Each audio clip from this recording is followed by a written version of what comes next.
To do a forward knot, you're going to take the left hand thread and you're going to work over the right hand thread.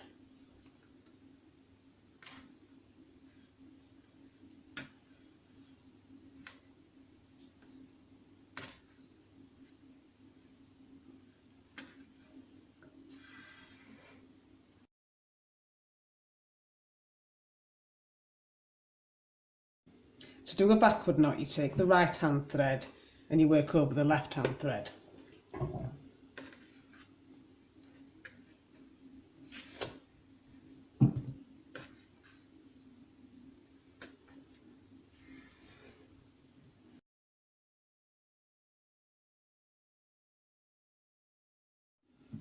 To work a forward backward knot, you want to take the left hand thread and work over like this for your first knot, and then like this for your second knot.